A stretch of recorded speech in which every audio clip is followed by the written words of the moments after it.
Voilà, j'espère que vous allez bien. Je vous retrouve aujourd'hui dans une nouvelle vidéo qui est une vidéo Fariboles. Je vais vous présenter les Fariboles du mois de mai. Je suis contente parce que j'ai testé pas mal de petits trucs au mois de mai qui sont un peu éthiques et éco-responsables. Donc c'est parti.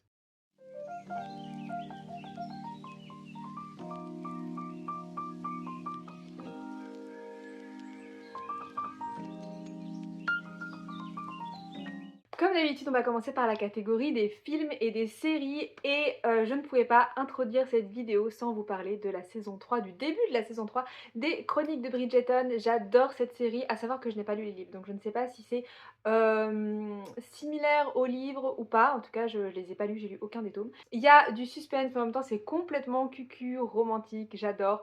C'est vraiment une série que je trouve feel good, très douce. Quand je regarde les Chroniques de Bridgerton, je rentre dans un nouvel univers et vraiment je prends mon cerveau, je le pose, je me retrouve au milieu de toutes ces belles robes, de toutes ces intrigues amoureuses et vraiment j'adore cette série. Donc j'ai été trop contente de la regarder. Alors je l'ai pas binge-watché, j'ai vraiment regardé un épisode chaque jour et en plus c'est sorti la semaine de mon anniversaire. Donc quel beau cadeau d'anniversaire que de regarder les Chroniques de Bridgerton, surtout que la saison 3 est axée sur le personnage de Pénélope. J'adore ce personnage, c'est un de mes personnages préférés.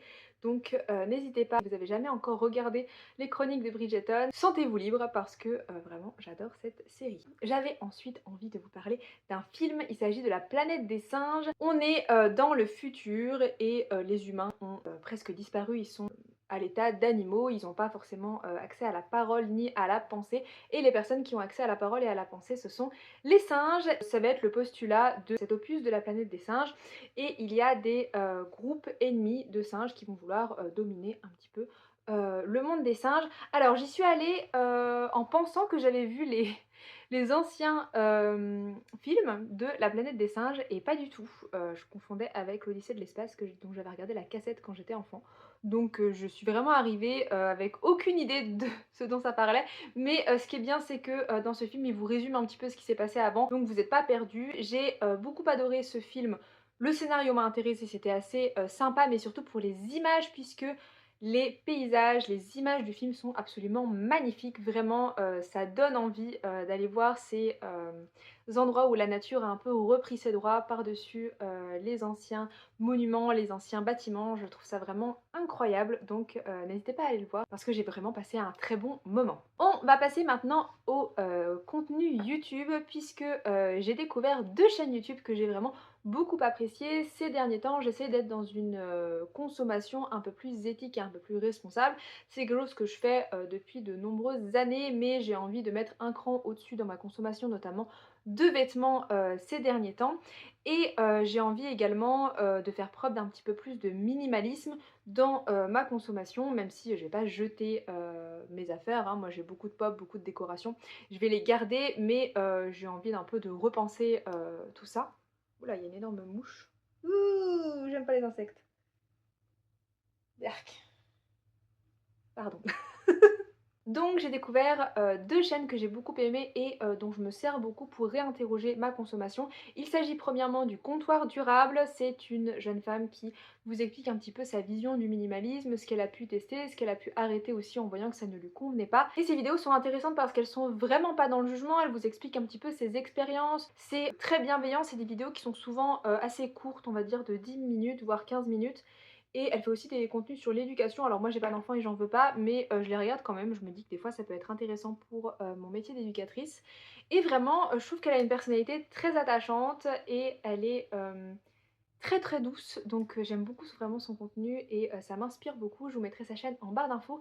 Une seconde chaîne que j'ai découvert ce mois-ci qui est assez connue mais que je ne connaissais pas du tout, il s'agit de Is No Good qui fait des décryptages de marques de vêtements pour voir si c'est du greenwashing, si c'est éthique, comment est la démarche, comment fonctionne la marque au niveau de sa démarche éco-responsable, s'il y en a une ou pas. Elle vous apprend beaucoup de choses sur les labels et sur les différentes matières. Est-ce que le coton c'est vraiment écologique? Qu'est-ce que c'est que la viscose? Elle vous parle vraiment des techniques de marketing qui peuvent rendre une marque vachement moins éthique et elle vous donne les clés pour décrypter justement les étiquettes de vos vêtements mais aussi les sites des marques sur lesquelles vous consommez. C'est chaîne que j'apprécie beaucoup. Je regarde presque une de ses vidéos par jour. Je suis en train de me faire un peu toutes les vidéos de sa chaîne que je regarde tranquillement en général en me préparant le soir ou le matin.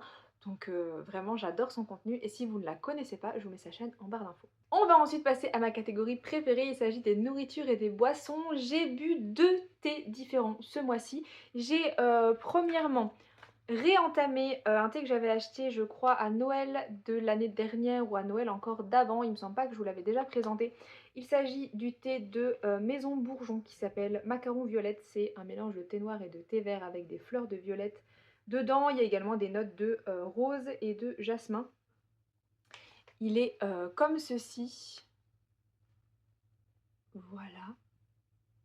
C'est un thé qui est très réconfortant parce que, il est en même temps sucré mais, pas écœurant. On sent les différentes notes de rose et de violette qui s'équilibrent très, très bien. Je le prends souvent soit le soir ou quand je prends mon goûter ou alors, le matin pour avoir cette petite note réconfortante, surtout les jours où il a pas du tout fait beau et c'est un thé que j'ai vraiment beaucoup, beaucoup aimé. On sent très, très fort, l'odeur de violette et je crois l'avoir vu dans certains magasins bio, sinon ils ont un site internet si jamais, vous voulez tester. En tout cas, je vous conseille vraiment ce thé, je le trouve très très bon. Et j'avais envie de vous présenter un deuxième thé. Alors l'histoire de ce thé est un peu particulière. Il s'agit du thé chinois Lapsang Souchong qui est comme ceci. C'est un thé qui a une particularité puisque c'est un thé qui est fumé. Il a vraiment un goût de fumée et c'est un thé qui était jusqu'à peu de temps interdit en France, je crois, de 2017 à 2020 ou 2021 parce que,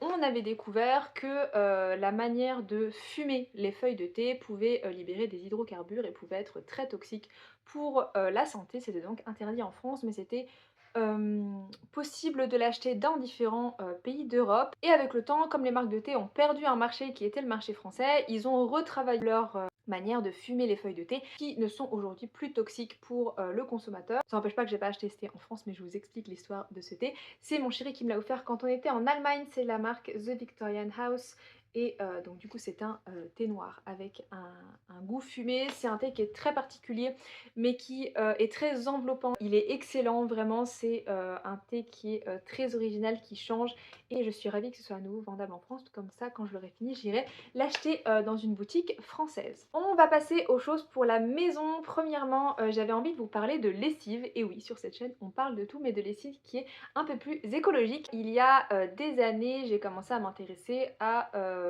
tout ce qui était un peu écologique pour nettoyer la maison. J'ai fait beaucoup d'erreurs dans ma recherche de choses pour nettoyer la maison de manière éthique. Par exemple, j'ai pensé pendant longtemps que le vinaigre blanc ça désinfectait. Or non, ça ne désinfecte pas, ça peut détartrer mais ça ne désinfecte jamais.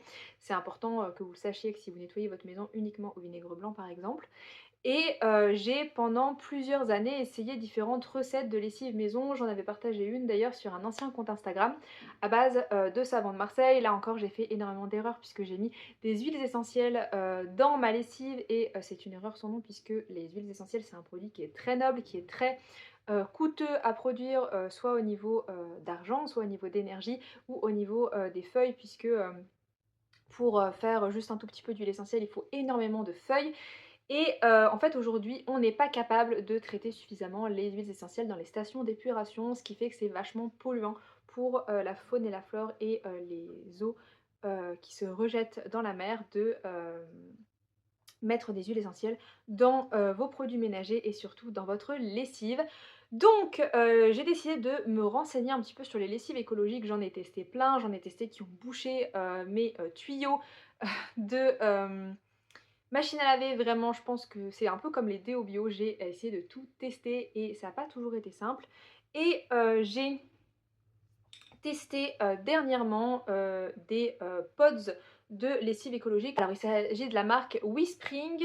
J'étais un peu dubitative sur, les pods à la base, mais en fait c'est hydrosoluble et ça ne rejette pas de microplastiques dans, les eaux et c'est une lessive qui est faite à partir d'ingrédients naturels, qui est écologique, qui ne rejette pas de produits chimiques dans l'environnement. C'est un site qui, vous propose différents produits ménagers. Vous avez des produits ménagers justement rechargeables avec, des poudres à mettre et ensuite vous mettez de l'eau et ça vous fait vos produits ménagers. J'ai notamment le produit de salle de bain qui est également de cette marque qui est très très efficace. C'est une lessive qui nettoie bien, qui sent très très bon. On n'a pas besoin de mettre d'adoucissant. Moi j'ai des balles de lavage qui brassent le linge pour justement pas forcément mettre d'adoucissant et ça marche très bien. Mon linge reste très doux. Et ma lessive sent très bon. Ils vous envoient ça par exemple tous les 3 mois. Vous avez votre lessive dans un tout petit carton. Dans votre boîte aux lettres, il passe par la poste, il passe également par des moyens de livraison qui sont à faible empreinte carbone. Donc j'aime beaucoup cette marque. Vous les recevez dans un petit carton tout plat avec les postes de lessive alignés les uns à côté des autres. Moi je le garde pas parce que je trouve que c'est difficile à ouvrir, du coup je le mets dans un bocal à cornichons. Mais comme je suis pas une personne fancy, j'ai laissé l'étiquette. Vraiment, j'adore cette marque, n'hésitez pas, je vous mettrai le site en barre d'infos, n'hésitez pas à aller voir, vous avez la possibilité de tester je crois pour 5 € plusieurs postes de lessive. Dans les autres favoris, je voulais vous présenter une théière que ma maman m'a offert pour mon anniversaire. Il s'agit de cette petite théière rose qui a un capuchon en bois et vous avez un filtre incorporée dedans. Je la trouve très chouette, on peut faire 2 tasses facilement avec donc ça prend pas trop de place et en même temps ça permet soit de se servir à soit 2 tasses soit d'inviter quelqu'un pour boire le thé. Elle l'a acheté aux Galeries Lafayette, je la trouve vraiment très chouette et elle est assez solide puisque je m'en suis déjà servi plusieurs fois, je l'ai lavée plusieurs fois. Alors je ne sais pas si elle passe au lave-vaisselle parce que je n'ai pas de lave-vaisselle, mais en tout cas elle est vraiment très jolie et elle me sert beaucoup. On va passer maintenant à la catégorie mode. Comme je vous disais, j'essaye de faire de plus en plus attention à ce que j'achète au niveau textile. Alors ça fait plusieurs années que j'achète d'occasion et je pense que au moins 60% de ma garde-robe est d'occasion, mais pour les vêtements neufs j'essaye de faire appel à des petites marques, à des marques éthiques qui font attention à leurs vêtements et à leur méthode de fabrication, que ce soit pour la planète ou pour les humains. Et j'ai découvert il y a peu une marque que j'aime beaucoup, une marque de vêtements. Je vous parlerai ensuite d'une marque de bagagerie. Il s'agit de la marque Blotter ou Atelier Blotter qui fait des t-shirts avec des imprimés de la ville de Metz, comme ceci. Vous pouvez admirer à quel point ma ville est magnifique. C'est un t-shirt en coton biologique qui sont imaginés à Metz, assemblés et tissés au Portugal, donc ça reste une fabrication qui est européenne. C'est un t-shirt qui est d'extrêmement bonne qualité, je l'ai déjà mis plusieurs fois au travail. C'est un t-shirt qui ne vous colle pas à la peau, qui est fluide, qui se froisse très peu et qui est très agréable à porter, vous ne transpirez pas dedans. C'est vraiment très très chouette, vraiment je l'aime beaucoup. En termes d'accessoires slash bagagerie éthique, j'ai acheté au mois de mars ou février je crois la banane de chez Inbag qui est comme ceci, qui est une marque qui fait des sacs, que ce soit de sport, de voyage, des bananes, des sacs à main, différentes choses, qui sont faites de manière éthique et qui reversent un pourcentage pour l'éducation des femmes. C'est une banane que j'ai mise plusieurs fois, je l'ai mise en voyage, je l'ai mise pour courir, vraiment, elle passe partout, elle est réglable. Donc vous pouvez l'adapter à votre corps, vous pouvez la mettre un peu comme vous voulez et surtout, moi j'ai pris le petit modèle mais qui est quand même assez grand puisque vous pouvez mettre pas mal de choses à l'intérieur. Vraiment elle ne se découpe pas, elle tient très bien, il a déjà plu dessus, ça mouille pas toutes vos affaires parce que c'est tissé de manière assez serrée. Je crois que même les teintures sont faites de manière écologique donc voilà, moi je l'ai acheté chez Maze Mess tout comme le t-shirt que je vous ai montré précédemment. Elle est basée sur Metz mais elle a aussi un site internet, je vous mettrai tout ça dans la barre d'infos et je suis très très contente. Je pense que si à l'avenir je dois me racheter un sac, là j'ai suffisamment de sacs à dos, mais si à l'avenir je dois acheter un sac à dos, je me tournerai à nouveau vers cette marque qui est vraiment très chouette. Et on va finir cette session de Faribol par un parfum que j'ai eu pour mon anniversaire mais que j'avais déjà testé avant sous forme d'échantillon, qui vient aussi de la boutique Maze à Metz. Il s'agit du parfum aphrodisiaque de la marque Versatile Paris. C'est des parfums roll-on qui sont faits en France sans matière controversée, sans matière toxique. Ils sont mixtes et sans alcool et alors c'est des parfums qui sont tout petits mais qui tiennent vraiment longtemps et qui ont une odeur qui reste vraiment dans la journée. Comme c'est en roll-on, vous pouvez le mettre directement sur la peau, ce qui fait que ça tient vachement mieux. Le mien fait 15 ml, il est comme ceci et il sent extrêmement bon. Il a des notes un petit peu boisées, il a des notes de rose et des notes de matcha aussi. Vraiment je suis extrêmement fan et je suis très reconnaissante de l'avoir eu pour mon anniversaire parce que j'en avais vraiment envie. Et tout comme les autres articles, je vous mettrai le site en barre d'infos pour que vous puissiez aller peut-être vous renseigner un petit peu sur la marque. J'ai fini pour cette vidéo, j'espère que ça vous aura plu. N'hésitez pas à me dire les choses que vous avez testées ce mois-ci en dehors des livres. En attendant, je vous souhaite de très belles lectures et je vous dis à bientôt pour une prochaine vidéo. Salut!